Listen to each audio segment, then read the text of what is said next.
નમસ્કાર ખેડૂત મિત્રો, હું બિપિન માંગરોળિયા. અમારી યુટ્યુબ ચેનલ ખેતીની વાતમાં આપ સર્વે ખેડૂત મિત્રોનું સ્વાગત છે. ખેડૂત મિત્રો, અત્યારની પરિસ્થિતિ પ્રમાણે જે ખરીફ પાક એટલે કે ચોમાસું પાક, જે મગફળીના વાવેતર થયા હોય, સોયાબીનના વાવેતર થયા હોય, કપાસના વાવેતર થયા હોય અથવા તો લસણ ડુંગળીના વાવેતર થયા હોય તો કે અન્ય કોઈ પણ વાવેતર થયા હોય, એમાં પૂરતી ખાતર રૂપે કયા ખાતરો આપવા જોઈએ અને ખાસ કરીને અત્યારે એટલી બધી પૂછપરછ આવી રહી છે જે છે ઓર્ગેનિક કાર્બનની. જે ખેડૂત મિત્રોને અત્યારે એક ઓર્ગેનિક કાર્બન વિશે બિલકુલ અજાણ છે, તો એની મોટી પૂછપરછ આવી રહી હોય તો એની માહિતી આજે આપણે આજની તારીખે આપવાનો પ્રયત્ન કરી રહ્યા છીએ. ત્યારે અમારી યુટ્યુબ ચેનલ ખેતીની વાતને ખેડૂત મિત્રો સબસ્ક્રાઇબ કરી દેજો અને આપણો જે વિડીયો છે એમને લાઇક આપી દેજો અને શેર કરી દેજો, જેથી કરીને આવી જે માહિતી છે એ અન્ય ખેડૂતોને પણ મળતી રહે. અને આપણી ચેનલની અંદર જે નવા મિત્રો હોય એ આપણી ચેનલને સબસ્ક્રાઇબ કરી દેજો, જેથી કરીને વારંવાર તમારા સુધી અમારી માહિતી પહોંચી શકે. ખેડૂત મિત્રો, આજે આપણે વાત કરવાની છે ઓર્ગેનિક કાર્બન વિશે, જેના વિશે ઘણા બધા ખેડૂતો જે છે અજાણ છે. જે આ ઓર્ગેનિક કાર્બન છે એની મહત્વતા શું છે, જે કેટલે પ્રમાણની અંદર આપણી જમીનની અંદર ઓર્ગેનિક કાર્બન રહેલો હોવો જોઈએ તો આપણી ઉત્પાદન આપવાની જે શક્તિ હોય છે જમીનની એ ટકેલી રહે છે અને ક્યાંય ને ક્યાંય ઓછા ખર્ચે વધારે ઉત્પાદન આપણે લઈ શકીએ છીએ. ખેડૂત મિત્રો, જો એની વાત કરવામાં આવે તો ખેડૂત મિત્રો સૌ પ્રથમ તો આપણે એ વાત કરીએ કે જે આપણો છોડ હોય છે એ જે છે એ હવાની અંદરથી પણ આપણે કાર્બન લઈ શકે છે, જેમ કે ઓક્સિજન, હાઇડ્રોજન અને કાર્બન.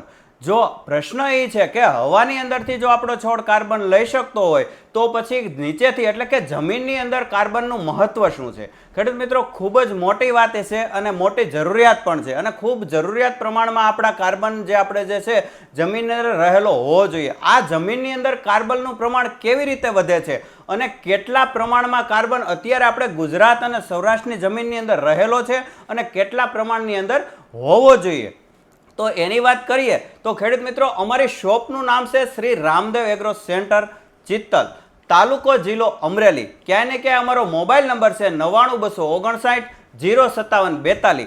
આ મોબાઈલ નંબર અને અમારું જે સરનામું આપવાનું મહત્વ હોય છે એ ક્યાંય ને ક્યાંય તમારે જો માહિતીની જરૂર હોય છે તો આ મોબાઈલ નંબર ઉપર અમને કોલ દ્વારા અથવા તો વોટ્સએપ મેસેજ કરી અને તમે માહિતી મેળવી શકો છો. અને જો અમારા વિસ્તારની નજીક હો તો અમારા શોપની પણ રૂબરૂ મુલાકાત લઈ શકો છો. ખેડૂત મિત્રો, આપણી જે સૌરાષ્ટ્ર અને ગુજરાતની જમીન છે એની અંદર 0.3% જ અત્યારે કાર્બનની જે છે ઉપલબ્ધતા છે.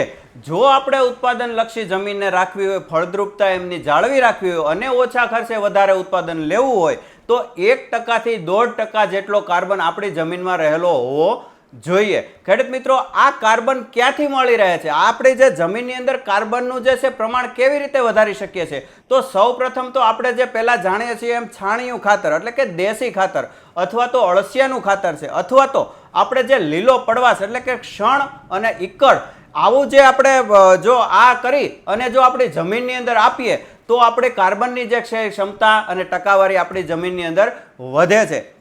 અને જો આપણે કપાસનો પાક વાવેલો હોય અથવા તો અન્ય કોઈ પણ પાક વાવેલા હોય તો એમનો ભૂકો કરી, શેડર હકાવી, હાર્વેસ્ટર કરી અને એમનો ભૂકો આપણા જ ખેતરની અંદર જો નાખવામાં આવે તો ક્યાંય ને ક્યાંય ઓર્ગેનિક કાર્બનની જે છે આપણે પૂર્તિ થઈ શકે છે. અને આ કાર્બન વસ્તુ એવી છે કે ખાલી વનસ્પતિને જ નહીં પણ માત્ર જીવસૃષ્ટિમાં ગમે તે જીવ હોય એને કાર્બનની જરૂરિયાત તો રહેલી જ હોય છે. તો ખેડૂત મિત્રો, આ રીતે આપણી જમીનની અંદર આપણે જે છે કાર્બનની પૂર્તિ કરી શકીએ છીએ. પણ પશુપાલન નહિવત પ્રમાણમાં હોવાથી અત્યારે આપણે દેશી ખાતરની ઉપલબ્ધિ ખેતરની અંદર કરી શકતા નથી, અથવા તો કોઈ પણ હાર્વેસ્ટ કરી અને આપણે જે છે આપણો જે પાકનો ભૂકો હોય છે એ ખેતરની અંદર નાખતા નથી અથવા તો લીલો પડવાશ પણ કરતા નથી. તો આની અંદર પૂરતી પ્રમાણે જે કાર્બનની ટકાવારી છે જે દર વર્ષે ઘટતી જાય છે અને ઉત્પાદન શક્તિ ઘટતી જાય છે. આનાથી જે કાર્બનની પૂર્તિ નહીં હોવાથી સૂક્ષ્મજીવોની આપણે જે છે મિત્ર સૂક્ષ્મજીવો જમીનની અંદર રહેલા હોય છે એની સંખ્યા ઘટે છે અને ક્યાંય ને ક્યાંય ઉત્પાદન શક્તિ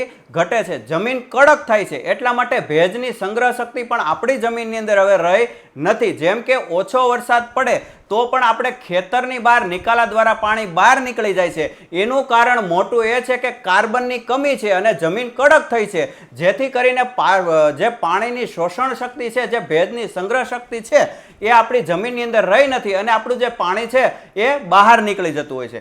તો જો આ વસ્તુ ન થઈ શકતી હોય તો ખેડૂત મિત્રો આપણે કેવી રીતે આપણે જે આ કાર્બનની પૂર્તિ કરવી જોઈએ, તો એની વાત કરતા આપણે આકાશ પેસ્ટિસાઇડ લિમિટેડનું જે એક કાર્બન, જેની અંદર ઓર્ગેનિક કાર્બન ભરપૂર પ્રમાણમાં અને વિથ NPK એટલે કે નાઇટ્રોજન, ફોસ્ફરસ અને પોટાશ જેની અંદર આવેલો છે, તો આપણે જે આકાશ પેસ્ટિસાઇડ લિમિટેડ છે આ એક નવી પ્રોડક્ટ લઈને આવી છે અને ખૂબ જ સારી અને ઉપયોગી અને ખેતી ખર્ચ ઘટાડતી, કાર્બનનું પ્રમાણ વધારતી, ઉત્પાદન શક્તિ વધારતી અને જમીન સુધારક આ જે પ્રોડક્ટ છે એના વિશે વાત કરવાની છે. તો આ કેટલી માત્રામાં આપવી જોઈએ એની વાત કરીએ તો આ જે 2.5 કિલોનું જે પેકિંગ છે એ 1 એકરની અંદર એટલે કે 16 ગુઠાના વીઘાની અંદર 1 વીઘાની અંદર આપણે 1 કિલો લેખે આને આપવાનું છે. તો કાર્બનની જે છે ટકાવારી છે આપણી જમીનની અંદર જળવાઈ રહે છે, સૂક્ષ્મજીવો જે છે એની સંખ્યા વધે છે, તેથી એના દ્વારા પોચી અને ભરભરી આપણી જમીન રહે છે અને એના દ્વારા પોષણની જે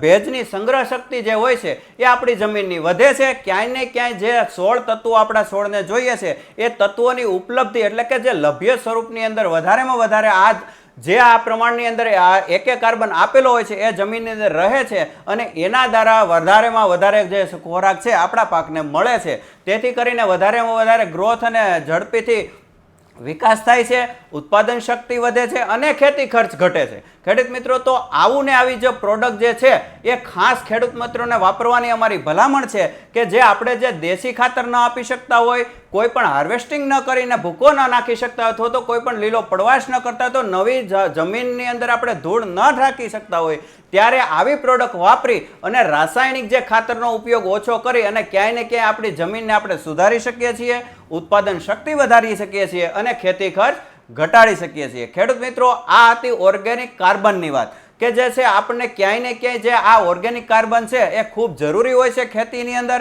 જમીનની અંદર પણ એટલો જરૂરી હોય છે અને જે જમીનને સુધારવા માટે પણ ઓર્ગેનિક કાર્બન છે એટલો જરૂરી હોય છે. ખેડૂત મિત્રો, ફરી એકવાર અમારી YouTube ચેનલનું નામ છે ખેતીની વાત.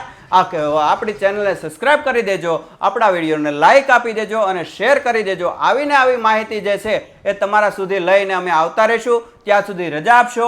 જય હિન્દ, જય ભારત.